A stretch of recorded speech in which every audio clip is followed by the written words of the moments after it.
الحمد لله نحمده ونستعينه ونستهديه ونستغفره ونعوذ بالله من شرور أنفسنا وسيئات أعمالنا. من يهده الله فهو المهتد ومن يضلل فلن تجد له وليا مرشدا. الحمد لله غافر الذنب وقابل التوب شديد العقاب ذي الطول لا إله إلا هو إليه المصير. اللهم لك الحمد كما ينبغي لجلال وجهك وعظيم سلطانك. اللهم لك الحمد حتى ترضى، ولك الحمد إذا رضيت، ولك الحمد على حمدنا إياك يا رب العالمين. الحمد لله الذي لم يتخذ ولدا ولم يكن له شريك في الملك ولم يكن له ولي من الذل، والله أكبر كبيرا. وأشهد أن لا إله إلا الله الأحد الفرد الصمد الذي لم يلد ولم يولد ولم يكن له كفوا أحد. مالك الملك يؤتي الملك من يشاء وينزع الملك ممن يشاء، يعز من يشاء ويذل من يشاء، بيده الخير وهو على كل شيء قدير. سبح له ما في السماوات وما في الأرض وهو العزيز الحكيم. له ملك السماوات والأرض يحيي ويميت وهو على كل شيء قدير. هو الأول والآخر والظاهر والباطن وهو بكل شيء عليم. وأشهد أن محمدا عبده ورسوله بلغ الرسالة وأدى الأمانة وجاهد في الله حق جهاده حتى أتاه اليقين. تركنا على المحجة البيضاء ليلها كنهارها لا يزيغ عنها إلا هالك. شرح الله له صدره ووضع عنه وزره وأعلمه أن مع العسر يسرا، وأمره أن إذا فرغت فانصب وإلى ربك فارغب. عباد الله، أوصيكم ونفسي المقصرة بتقوى الله، وأحذركم ونفسي من عصيانه ومخالفة أمره، لزوما لقوله الحق تبارك وتعالى في كتابه الكريم: يا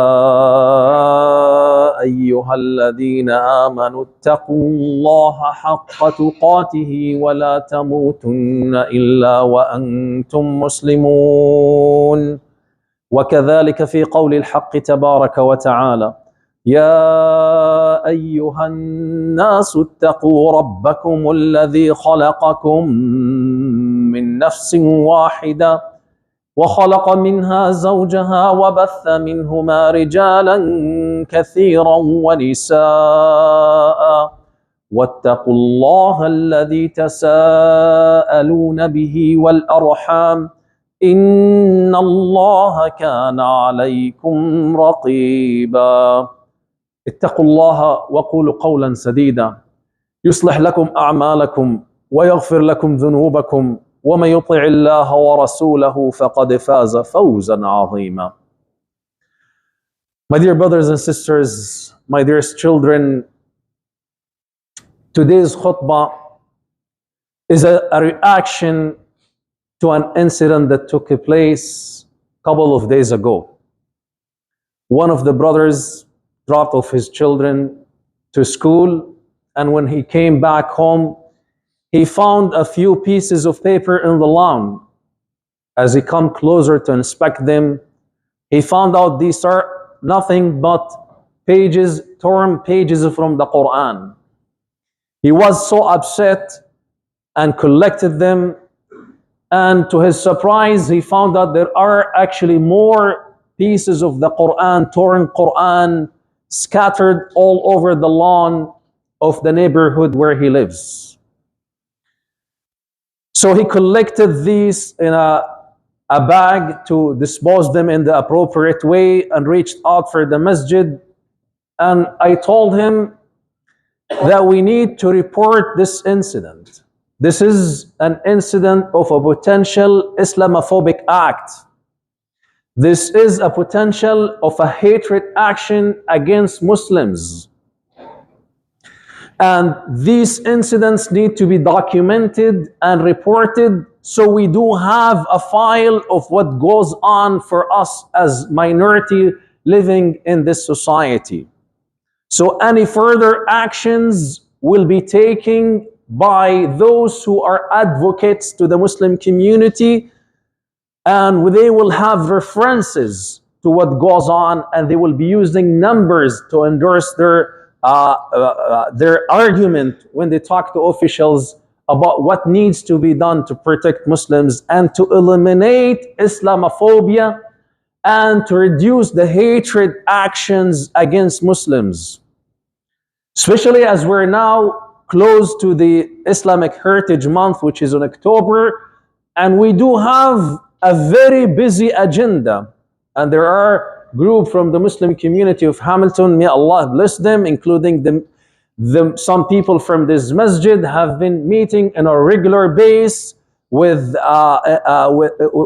the city of Hamilton, and the city of Hamilton is already pledged some money to help us be able to celebrate, quote unquote, this month. So keep tuned with how you could be engaged.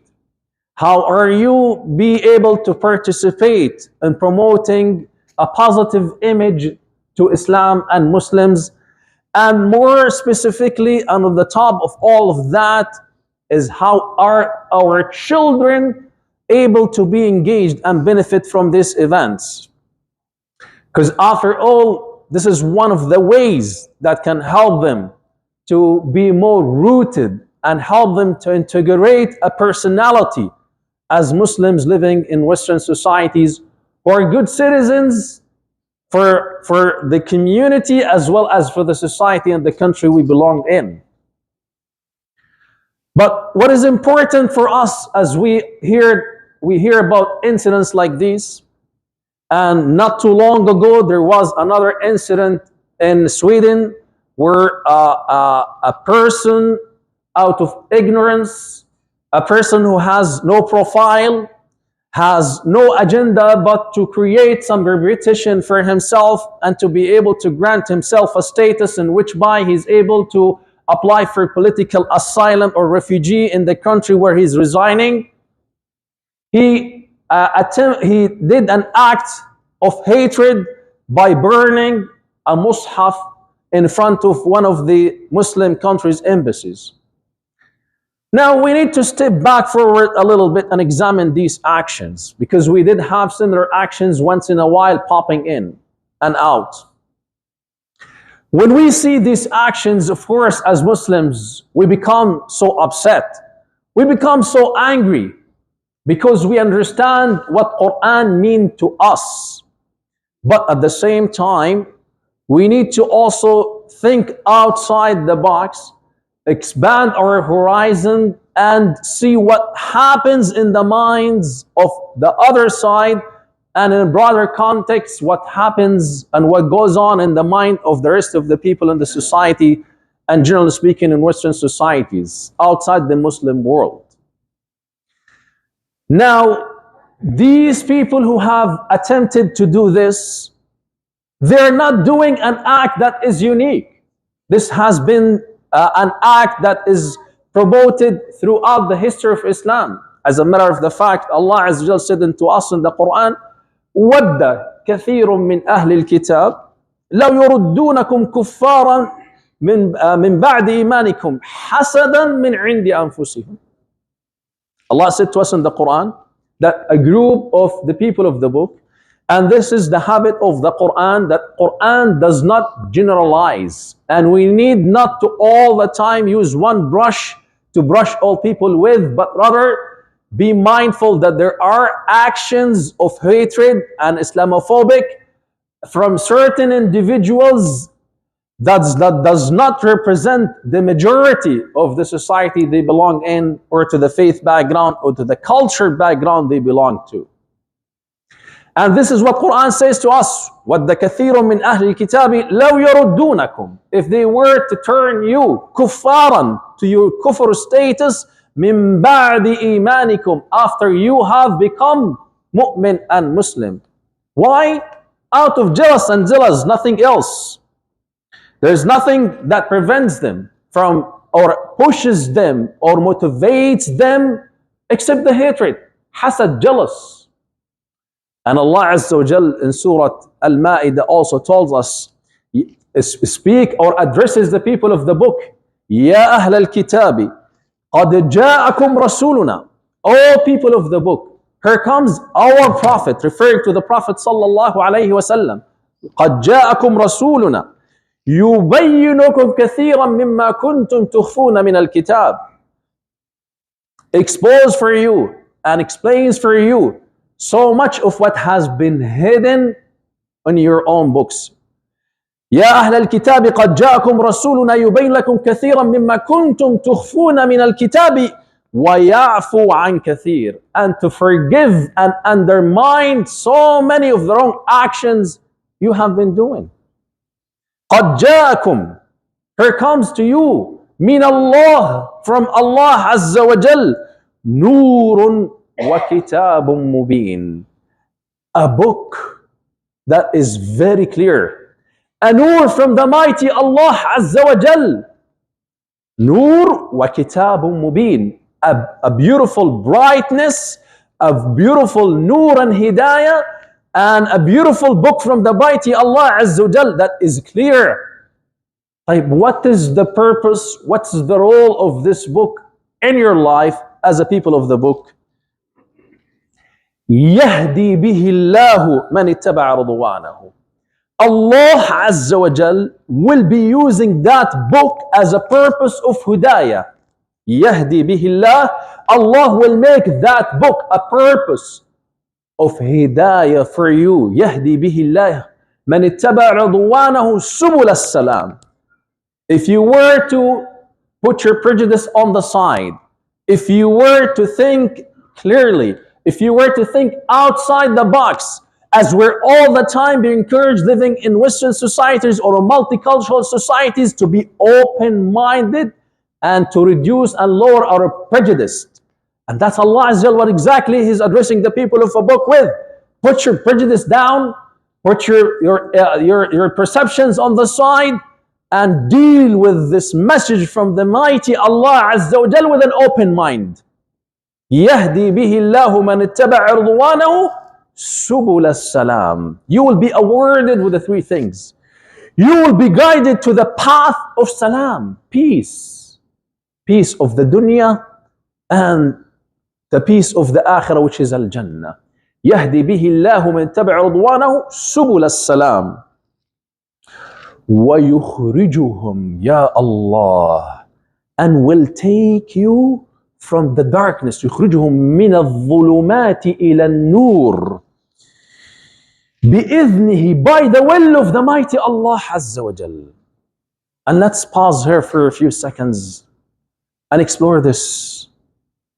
Wallahi, my brothers and sisters, we don't know how much darkness people are living in when they're not living in the nur of the hidayah to the book of Allah Azza wa Jal. يهدي به الله من اتبع نور يهدي به الله من اتبع رضوانه سبل السلام ويخرجهم من الظلمات, from the darkness to the nur بإذنه, by the will of the mighty Allah Azza wa Jal, ويهديهم إلى صراط مستقيم, and will guide them to the straight path of Allah Azza wa Jal. Now, let's shift the talk. Let's shift the talk after we have explored the background of what is happening from the other side. Again, we need to stress, we need to emphasize, these isolated actions of hatred and of Islamophobic does not represent the majority of the society. And these acts are coming out of no agenda but hatred and zealous. They have no merits. They have no ground to stand on. And that's why, out of frustration, they react the way they reacted. Because there's no merit to what they are doing. There's no ground for it. There's no logical action.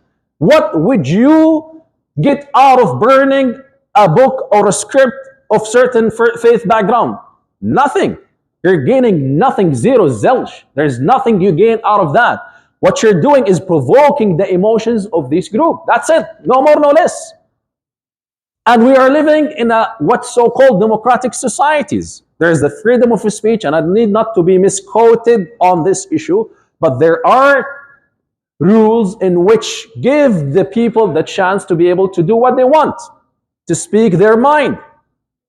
And we need to be mindful of that these people are taking advantage of the freedom of the laws and the justice that is presented in the society in which they're living in, and they take it out of control and do hatred actions to provoke the feelings of Muslims. That's a fact that we need to establish as well. There's nothing done burning the flag. In the US, you're, by the Constitution, have the freedom to burn the American flag and step on it. There's nothing wrong with doing that. And as by the same token, they say a person can do this act of burning a script of certain faith background. We agree with them in these principles, that's fine. But now let's go back to our own side and find out what is our obligation and responsibility. Yes, emotionally we get so upset. Yes, emotionally we need to express our rage and anger for such an act, because clearly we are believers in the scripts of the book of Allah Azza wa Jal. Allah Azza wa Jal said about the people of the book, Ya Ahl al-Kitab, هل تنقمون منا إلا أن آمنا بالله وما أنزل إلينا وَمَا أُنزِلَ مِن قَبْلِ وَأَنَّا أَكْثَرَكُمْ فَاسِقُونَ. There's nothing more clear in the Quran to explain what's happening. O people of the book, are you not angry with us, except for the simple fact that we believed in the Allah, آمَنَّا بِاللَّهِ, we believe in the mighty Allah Azza wa Jal, and we believed in what has been revealed to us and what has been revealed to those who came from before us. وَأَنَّا أَكْثَرَكُمْ فَاسِقُونَ. And the majority of you are fasiq. Very clear. So we're drawing lines of distinctions between who we are as believers in the book of Allah Azza wa Jal. آمن الرسول بما أنزل إليه من ربي والمؤمنون كل آمن بالله وملائكته وكتبه ورسله. The scripts and the prophets of Allah Azza wa Jal, all of them, without any discrimination. طيب, now we have established this fact as well now. So what's our responsibility, طيب? Now if you pick an average Muslims and if you talk to our children and say to them, now your Quran is being challenged. You're being challenged emotionally because of the valuable treasure you have in your hand. What's your relation with the Quran? Yeah, I know that I do have Quran. How much Quran do you memorize? It will be nice to know that there are some of our children and some of us who memorizes so much from the Quran. What's your habit of Quran reading on a daily basis? Well, you know what? I just get so busy in my life and I just don't seem to have the time to be able to connect with the Quran daily. Is that an excuse? That's not an excuse, brothers. That's not an excuse, sisters. Children, this is not an excuse, because Quran for you should be more important than whatever nourishment you take on a daily basis. It is the air you breathe. It is your ruh. As Allah Azza wa Jal said to us in the Quran, Ya ayyuhan nas, قد جاءكم موعظة من ربكم وشفاء لما في الصدور وهدى ورحمة للمؤمنين قل بفضل الله وبرحمته فبذلك فليفرحوا وهو خير مما يجمعون. Better than whatever you accumulate from this dunya. طيب. Now see the distinction. See what is it that we need to be concerned about and worried about. Emotionally, we get so upset and then we might go in demonstrations and we could do this and do that. But before you do that, what's your connection with the Quran? Ya Rabbi, as Allah Azza said in the Quran, that my people have abandoned this Quran. They have abandoned this Quran. This is what the Prophet will be complaining to Allah Azza in the hereafter. Before we get into that stage, before we will be standing between the hands of Allah and by the Prophet ﷺ, and the Prophet will be complaining that the Ummah have abandoned the Quran.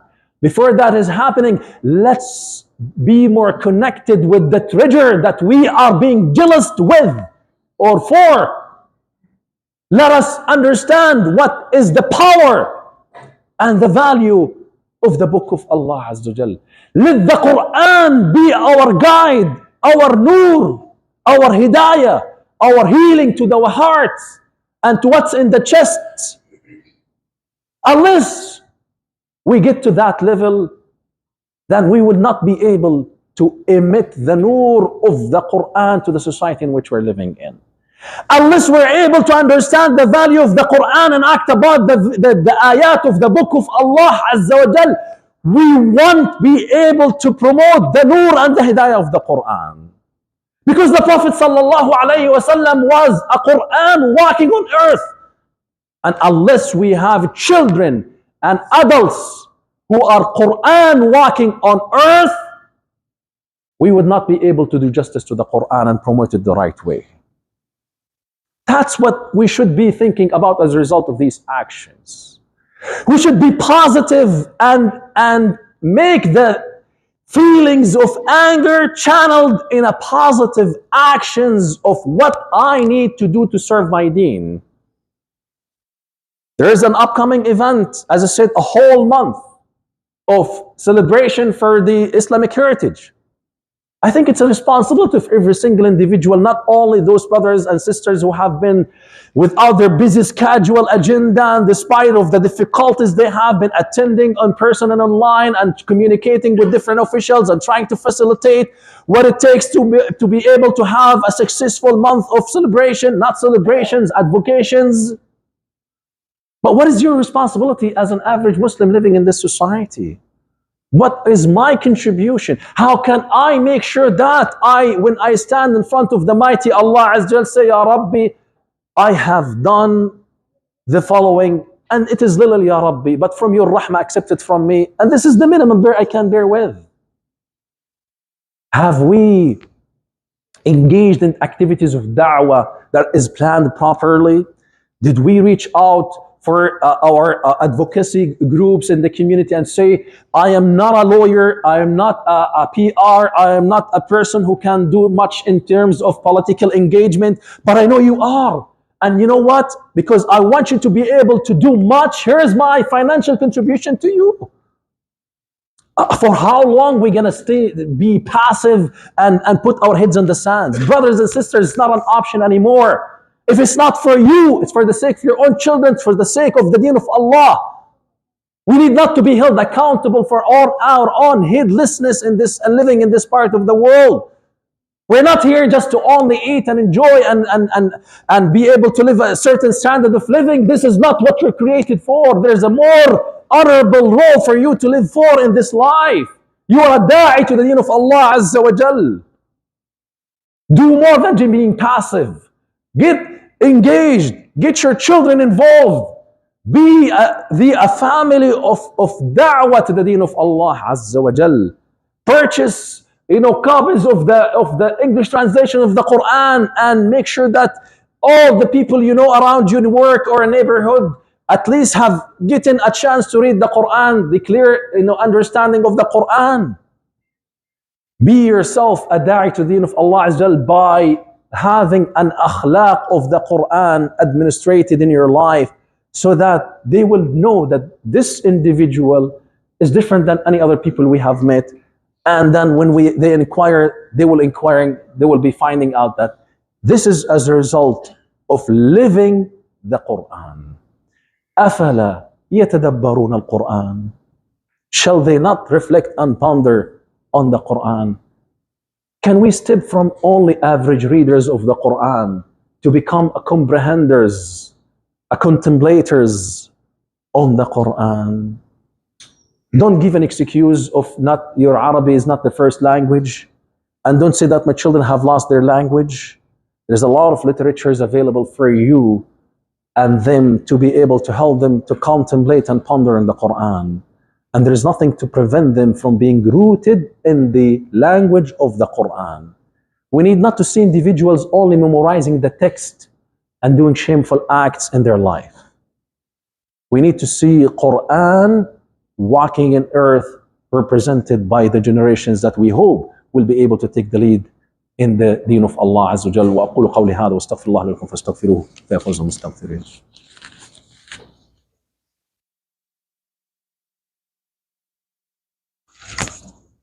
الحمد لله نحمده ونستعينه ونستهديه ونستغفره ونعوذ بالله من شرور أنفسنا وسيئات أعمالنا. من يهده الله فهو المهتد ومن يضلل فلن تجد له وليا مرشدا.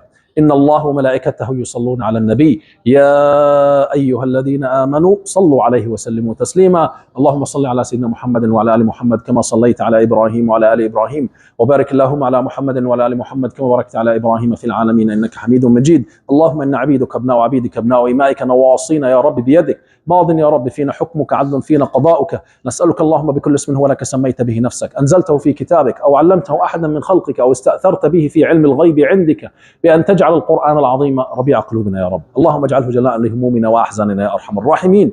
اللهم نسألك برحمتك وكرمك وجودك يا رب أن تجعل القرآن ربيع قلوبنا يا رب. يا رب اجعلنا من خدمة كتابك، يا رب اسلكه في قلوبنا يا رب. حفظنا لكتابك، اجعلنا من خدمة لكتابك. اللهم اجعلنا هداة مهديين في هذه الأرض يا رب العالمين. اللهم ربنا هب لنا من أزواجنا وذرياتنا قرة أعين واجعلنا للمتقين إماما. ربي أوزعني أشكر نعمتك التي أنعمت علي وعلى والدي وأن أعمل صالحا ترضاه وأصلح لي في ذريتي إني تبت إليك وإني من المسلمين. وصلى الله على سيدنا محمد وعلى آله وصحبه أجمعين وأقم الصلاة.